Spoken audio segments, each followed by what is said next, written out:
32. Ons gaan lees vanaf vers 13. En dan gaan ons ook, ek gaan net aanhaal skrifgedeelte, Efesiërs 2 vers 10. Ek gaan by Psalm 139 vanaf vers 13.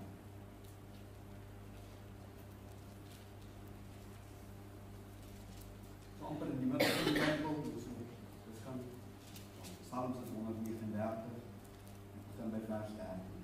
Die opskrif sê die goddelike alwetendheid. Want U het my niere gevorm, my in my moeder se skoot geweef. Ek loof U, omdat ek so vreeslik wonderbaar is. Wonderbaar is U werke en my siel weer het opgevoed. My gebede was vir U nie verborge, toe ek in die geheim gemaak is nie, kunstig geweef in die dieptes van die aarde. U oë het my ongevormde klomp gesien.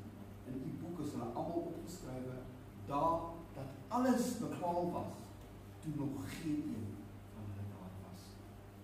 Dan ook net lees in Efesiërs 2, net vers 10.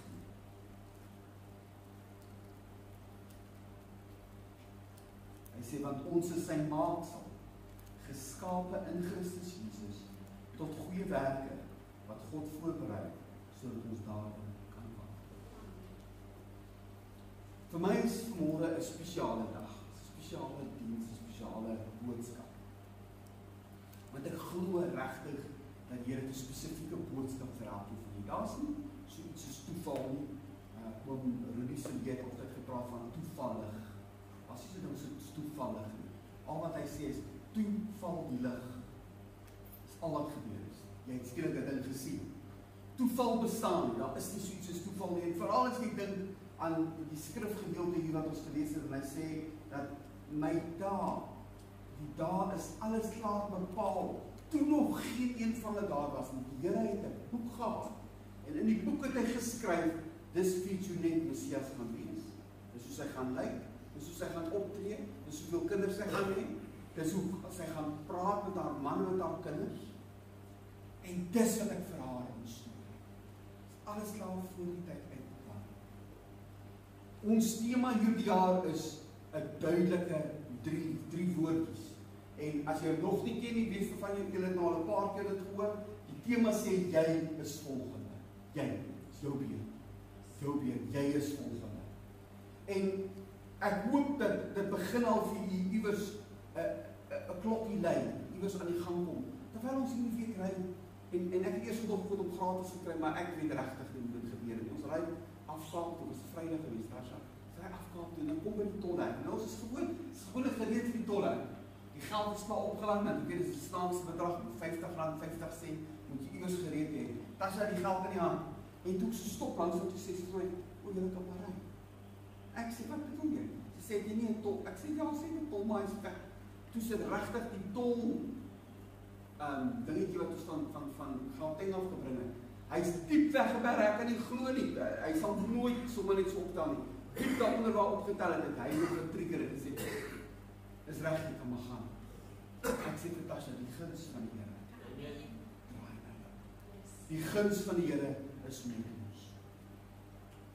Ek wil vanmôre vir julle hierdie boodskap sê dat God het jou geskep met 'n unieke doel en dat dit sy plan is vandag en van vandag vorentoe om jou te roep om daardie unieke doel uit te leef. Hy het klaar 'n unieke doel, 'n roeping, 'n idee van wat dit is wat hy met jou wil regkry. Hy weet klaar, hy het klaar beplan voordat die dae nog enigiets ervaar was, voordat jy gebore is, voordat jy geskree het, voordat jy enigiets gedoen het, was jou roeping reeds vasgemaak en klaar besluit. Al wat hy wil hê is, jy moet daarby uit. Jy moet dit uitleef. Ek het hierdie vraag gevra, maar ek sal dit weer vra. Ek het al ooit gewonder, ooit gesit en gedink, hoekom is ek hier? Partykeer het jy dalk, ek het al mense gesien wat iewers op 'n plek sit, dan sal hulle nou nie sê, hoekom is ek hier op die aarde nie, dan sal hulle net sê, hoekom is ek vandag hier? En hierdie vraag is basies dieselfde. Wat is my doel? Hoekom is ek hier? Hoekom het die Here my gered? Wat maak ek op hierdie aarde? Wat moet ek vir hom bereik? jy is nie alleen as jy hierdie vraag ooit gevra het. Dis baie dikwels dat mense sukkel om hulle self te kan indink en te kan verstaan, wat is hulle plek, wat is hulle rol in God se groter plan.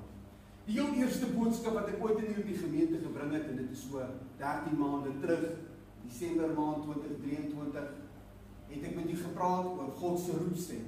Ek het gepraat oor die feit dat Abraham geroep is en hy die woestyn het gesê, gaan. En hy het sy goed gepak en hy het gegaan. Sy familie almal met hom saam. Hy het nie eens geweet waarheen om te gaan. Die Here het hom gesê, ek gaan vir jou 'n groot nasie maak, ek gaan vir jou 'n land gee en ek gaan jou seën. Die Here het net gesê, gaan. Abraham het sy goedjies gepak en hy het gegaan.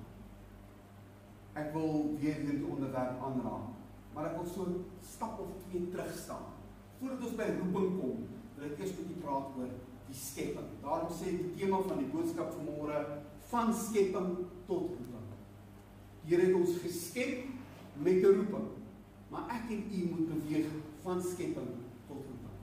Ons moet beweeg van die feit dat ons geskep is, tot ons verstaan ons word geroep. Ek het, terwyl ek voorberei vir die boodskap, gedink aan iemand met die naam van Nick Vujicic. Ek weet of iemand van julle hom dalk gesien, die kan dalk kyk bietjie of ek 'n video kry van hom en dit dalk op ons WhatsApp groep deel. Hy's 'n man wat gebore is. Hy's gebore sonder bene, sonder arms. Hy's niks. Hy's niks. Hy het op 'n stadium in sy lewe gedink hy's niks werd. Ek kan dan niks in die lewe bereik. Waar hy moet gaan, moet iemand hom dra. Wat hy moet vat, moet mense vir hom aangee. Maar weet jy, tot moet jy net vir Jesus. En sy lewe verander heeltemal. Vandag, die oomblik, reis hy reg oor die wêreld en hy probeer mense inspireer om te sê, God het 'n doel met jou lewe. Nie net beweeg van skepping na roeping.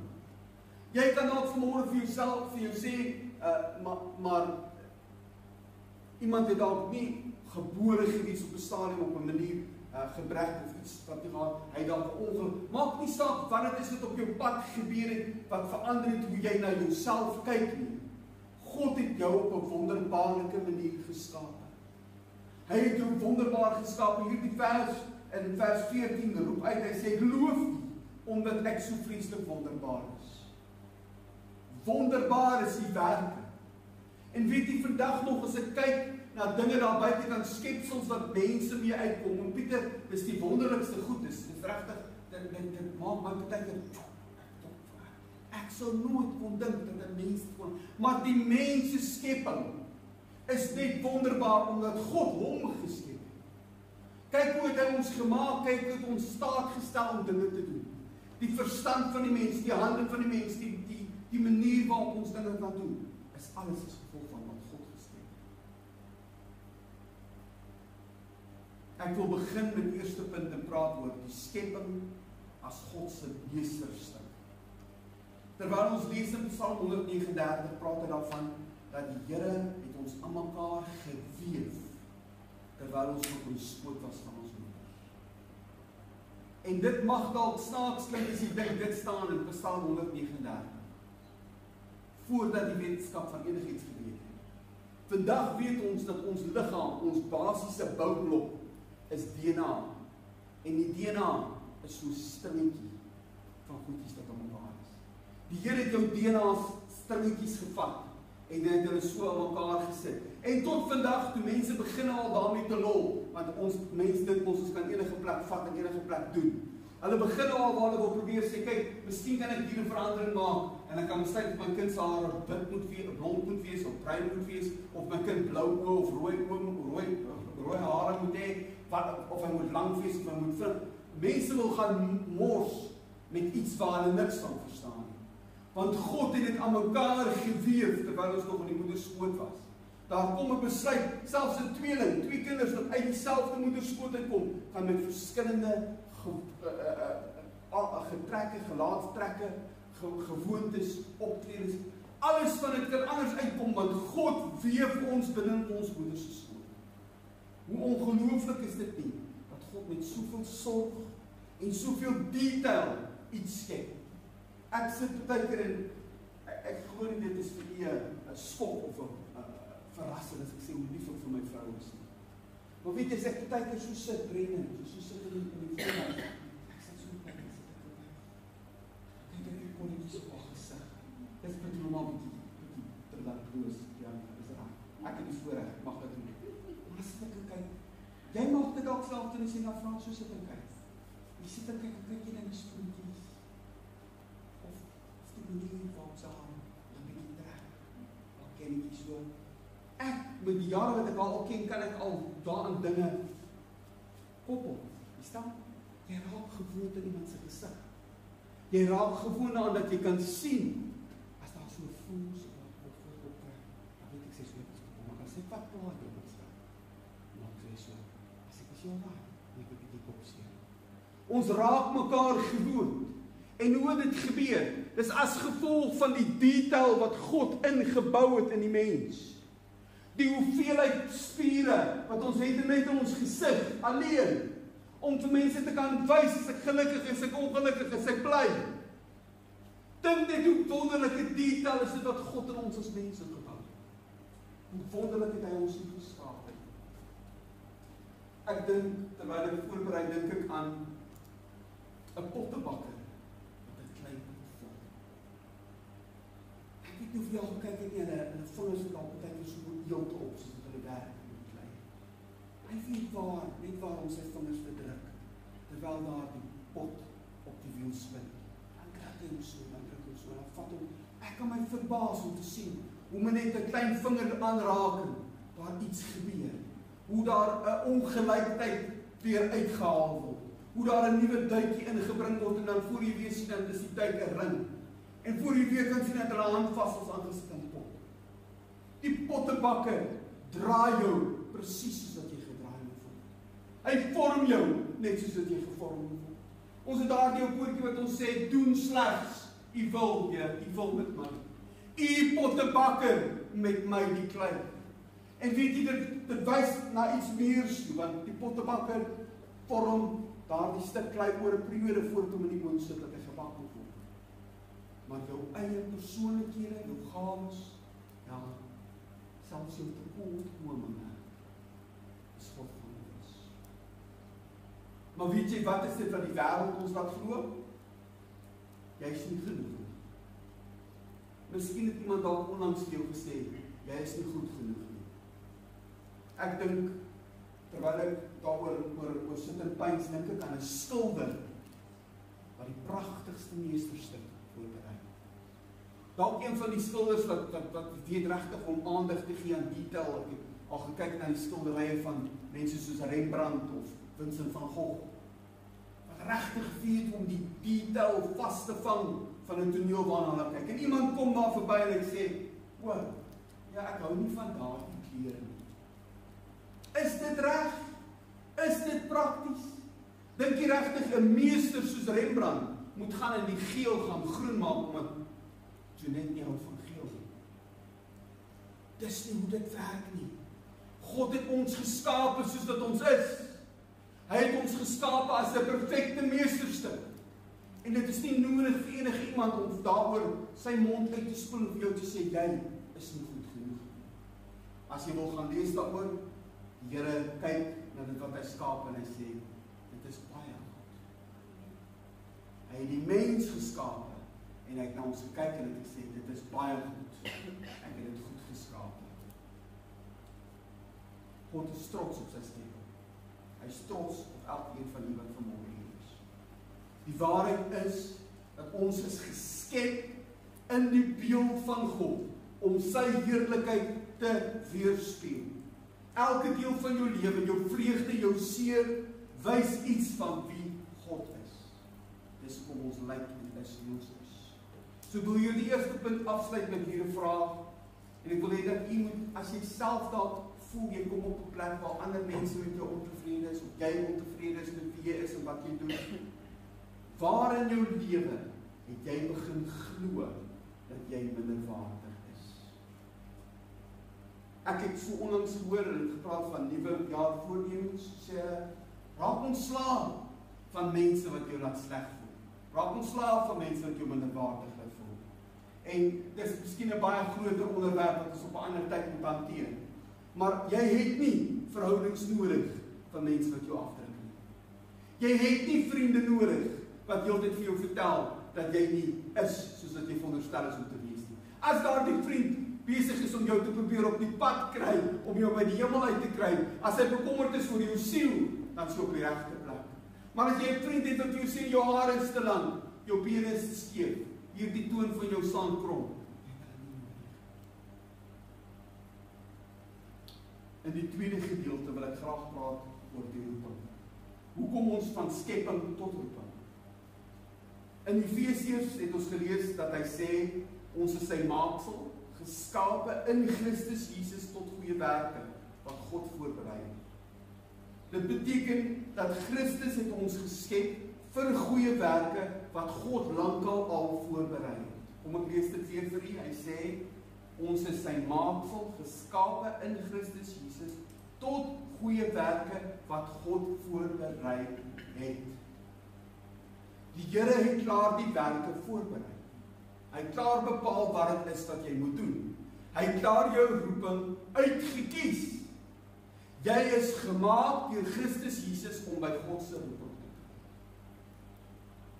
Die woordjie maaksel, soos wat hy gebruik word hier, in Grieks sê hy poema, dit beteken letterlik 'n meesterstuk of 'n kunswerk. In Jesus is ek 'n meesterstuk of 'n kunswerk en ek is gemaak om in Christus te glo, deur God nuut gemaak te word en uit te kom by goeie werke. Nie willekeurig, nie net te besluit wat is dit wat ek wil doen, wat ander mense gaan sê, dis 'n goeie werk wat jy gedoen het nie. Ek moet uitkom by die goeie werke wat God vir my gekies het. Jy's geskep met 'n rede. Jy's geskep vir 'n roeping. Nou, wanneer ek oor hierdie woordjie roeping praat, ek sien baie keer mense se oë beweeg. Dis een van die voordele wat jy het as jy op die platform staan. Partykeer van julle is dalk net want jy wil dalk net afgekyk het, maar dis letterlik dat wanneer jy 'n sekere ding sit aan 'n mens nou nie, almal kyk weg aan 'n kant toe. Want as ek praat van roeping, dis ons pastore wat roeping sê, né? Straf. Jy word geroep om te preek vir mense. Almal het 'n roeping. Roepings is bedoel vir almal. Dis nie 'n pastoor of 'n sendeling wat gestuur word na 'n ver land om te gaan preek vir mense nie. Almal van ons het 'n roeping. Jou roeping is om God te dien daar waar jy is. Om te vind tussen jou werk, jou gesin, jou gemeenskap. Ons het laasdag gepraat om die regte persoon te wees, om te doen wat jou hand vind om te doen. Jou roeping kan dalk wees om kinders op te voed. Dalk is jou roeping om by 'n besigheid waar jy werk met integriteit te kan optree. Ek is verbaas deesdae hoe maklik ek sien dat mense oneerlik kan wees. Ek sit nou die dag sit ons by 'n drive-thru en die dametjie vra my, meneer, wil jy nie net jou kar agtertoe laat rol, reverse net so 'n bietjie nie. Ek staan by die venster in die voorkant. Ek sê vir daar's niemand agter my nie, waarom moet ek terug beweeg? Nee, ons is nog nie klaar met die kos nie, ry net agter. Ek sê vir dit is oneerlik. Weet jy, dis oneerlik. Hulle meet jy, daar sensors op by die drive-thru, is daar sensor op waar die maatskappy dit ingesit het om seker te maak dat die ouens die mense bedien soos wat hulle moet bedien. Nou wanneer ek my voertuig terugbeweeg om Pieter, dan lyk dit asof ek nog nooit daar gekom het. Ek is nog nie daar nie, ek staan daar nog iewers in die queue. So hulle word nie gebenadeel omdat hulle nie die mense so vinnig bedien soos hulle moet bedien. Ek sê van dis oneerlik. Dis nie reg nie. Jy behoort dit nie te doen. Kan jou roeping dalk wees om net met integriteit te kan opstaan en te kan staan vir die naam en vir die saak van God, om te kan staan vir dit wat waar is. Dit mag dalk altyd wees. Jou beroeping kan dalk wees om die mense in jou buurt lief te hê en vir hulle Jesus te wys deur jou wandel. Ek hou daarvan as ek hoor mense sê, daai persoon lewe sodat ek Jesus in hom kan sien. Let wel, ek het nie vir u gesê elkeen van u moet gaan staan en preek vir hulle en probeer om die Bybel in hulle keel af te druk nie. Want dis ongelukkig die waarheid van die lewe waar ons is. 'n plek stap van dat mense lewe, dat ander Jesus in hulle kan sien. Probeer ek om te sê, kyk hier, die woord van God sê, jy sal en jy sal en jy sal en jy sal. Dis nie hoe ons mense vir God gaan red. God gebruik gewone mense vir buitengewone take. As jy eers bekend raak met jou roeping, dan kan jy aanbeweeg na die volgende stap en die volgende werk vir hom verrig.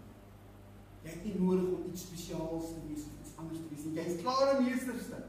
Jy is klaar die beste wat God kon maak, 'n skepping wat hy gemaak het vir 'n roeping. Al wat hy wil hê is begin om die roeping uit te leef. As jy kyk na Jesus se disippels, hulle was gewone mense. As nie mense wat uit die biblioteke uitgehaal het en uit die paleis uitgehaal het nie. Hy het gewone vissers gevat. Hy het gewone tollenaars gevat, mense wat aan mense se geld gevat en ingesamel het. Maar God het hulle geroep om deel te wees van sy groot plan. En hulle kon staan en die naam en die saak van die Here uitdra. Jou vriendelike woord of jou daad van liefde kan iemand se lewe totaal verander. Ek dink byvoorbeeld aan 'n sonnaskoolonderwyser wat iemand in die sonnaskool weer van Jesus. Daar 'n persoon gee later sy hart vir die Here, word dalk 'n evangelis en hy honderde mense, duisende mense na die Here toe. Sou dit gebeur het as hy nie by die sonnaskoolonderwyser verbygekom het nie? Elkeen van ons het 'n pad op hierdie iets wat ons moet doen op hierdie pad wat ons stap. My laaste punt gaan oor 'n reis van geloof. En ek het met u gepraat oor Abraham, soos ek gesê het in 2023. Ek het gedink ek wil met u net so 'n bietjie gesels oor Moses. Terwyl Moses homself bevind as iemand wat weggehardloop het. Hy het verkeerd opgetree. Ek sê altyd as jy 'n emosionele besluit neem, is dit 'n verkeerde besluit. As jy kwaad is, ongelukkig is oor wat mee gebeur en jy spring in en jy doen wat jy wil doen, is gewoonlik die verkeerde besluit. En ek sê nie vir julle of dit reg of verkeerd is nie. God het Moses se plan voor die tyd uitgehaal, hy het geweet wat moes gebeur. Maar kan jy jouself indink, kom Pieter, hy staan daar en nou is hy vermom, hy is aangetrek soos 'n Egiptenaar, hy is in die klere van 'n Egiptiese prins en hy lyk tog te netjies en alles lyk mooi en hier sien hy 'n Egiptenaar wat besig is om 'n Hebreëse slaaf met 'n sweep by te kom. En hy slaan hom en gaan te kere. En Moses neem 'n emosionele besluit. En op daai oomblik slaan hy toe en hy slaan hierdie man dood, want hy besig is om hom te slaan. Moses vlug vir sy lewe, want hy weet nou sy uitgelewer. Mense gaan uitvind waar kom hy vandaan, wie hy is, wat dit is wat hy verkeerd gedoen het, en hy sal in die tronk gaan sit daarvoor. 40 jaar lank leef Moses in die woestyn. Hy ontmoet sy vrou daar en hy is besig om op te pas. Ek wil vir u sê dat die oomblik toe Moses gekom het by die brandende bos, toe Moses kom by sy roeping, want die brandende bos is 'n teken van die roeping. Daar toe Here hom roep uit die bos uit en sê kom nader. Toe roep God om hom te stuur, o Pieter. Maar weet jy, dis nie waar Moses se voorbereiding begin het nie. Moses se voorbereiding was al die jare terwyl hy besig was in die woestyn. Al die tyd wat hy gespandeer het in die woestyn terwyl dinge swaar vir hom gegaan het, was Moses besig om voorberei te word. Verander te word, so 'n bietjie te geskaaf te word. Ek kan by myself dink dat hy en die Here dalk so nou en dan gepraat as hy bietjie gesukkel met die skape. Ons hoor baie van koning Dawid wat die skaapwagter was, maar ons hoor nie so baie van Moses nie. Moses het skape opgepas in die woestyn en die skape is hardnekkige goed. Jy dink jy kry hom hier aan, loop hulle almal in dieselfde rigting en sê, daar gaan jy. Aan hardloop Moses agter hom aan, hardloop hom half besimpeld in die son. Dis warm. Daar's nie water nie, daar's nie koelte nie. Dan kry jy daai skaap en as jy daai skaap het, nou trek jy die skaap nader en kyk jy hier. Dan sien jy elkeen van hierdie skape is in elkeen sy eie rigting. Nou het hy hierdie nader geskeep en sy al agter die ander aan. En soos Moses besig is om te leer van skape, is God besig om hom te leer hoe om met my volk te werk. Wat dit is wat jy gaan doen as jy 'n hele spul Israeliete saam met jou het en jy gaan hom met hulle woestyn. Dis geen wonder dat terwyl Moses daar kom en die Israeliete daar in die vol en hy sê ek sien die kans vir hierdie spul nie. Sê jy moet onthou die skapies. En die skapies wat jy mee voorberei en gereed gemaak het om hierdie werk te doen. Ek wil hê vanmôre jy moet dink, ek het net nou gepraat van die voorbeeld van 'n pottebakker. Dink aan 'n kruik, pragtige kruik wat gemaak is, maar hy het 'n paar krake in. Ek en u mag dalk na hierdie kruik kyk en dalk sê dit is nutteloos. Jy sal hom nie kan gebruik vir die doel waarvoor hy gemaak is nie. Maar weet jy, wanneer jy water in die kruik gooi en hy lek uit by die krake, terwyl hulle loop van die put af met hierdie kruik, dan is hy besig om water te mors langs die pad. Dan is dit soos die watertjies wat vanmôre daar buite geval het. Oral waar hy val, word die plantjies, die goed langs aan die pad, word hulle ook water gegee. Dis nie eens nodig vir 'n besproeiingsstelsel nie, want al wat jy nodig het is hierdie kruik wat dag na dag gedra word van die put af. Partykeer kyk jy na jou eie lewe en jy sê, ek het op 'n kraak of twee binne my lewe. Onthou, God het die krake daar gesit vir 'n rede. Hy het nie net jou as 'n meesterstuk geskep nie, maar hy het jou geskep met krake. Ek weet nie, ek en ander mense verskil baie keer met hierdie punt. Hy het jou geskep partykeer met 'n been, met 'n voet wat seer is, met 'n bietjie limp van 'n loop. Hy het jou geskep daarmee dat jy meer relatable kan wees met die mense met wie jy praat. Dat hulle jou kan verstaan. Dit help ons almal lyk soos supermodelle wat in die wêreld loop nie. Dis onrealisties, die wêreld lyk nie so nie. Ons lyk soos normale mense. Die Here soek jou dat jy is soos wat jy is. Dit vra geloof. Ek sê dit is 'n reis van geloof. Moses moes geglo.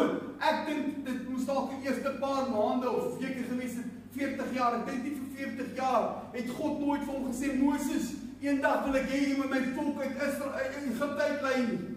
Dalk het die Here al lank al met hom begin praat daaroor.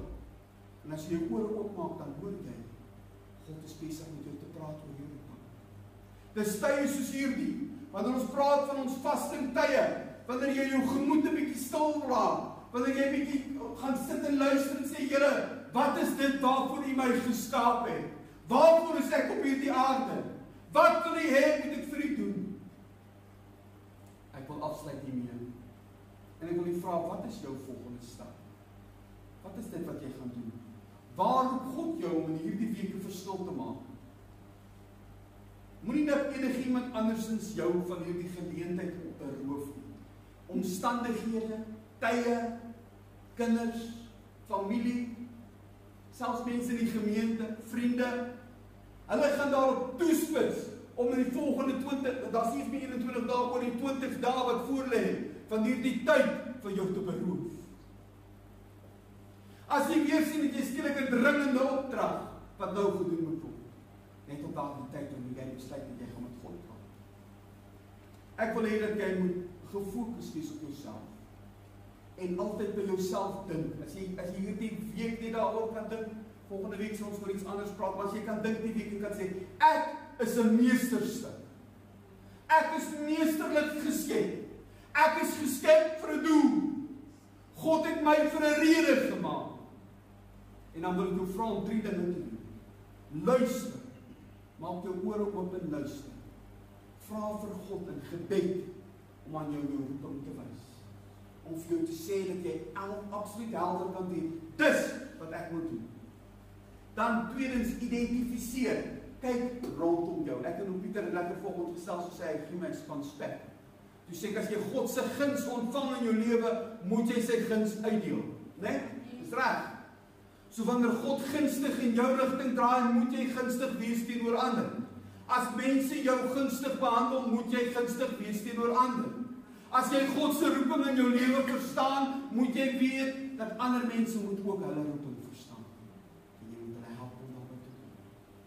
Waar kan jy bedien? Vir wie kan jy iets wees wat hy gister en eergister nie geken het?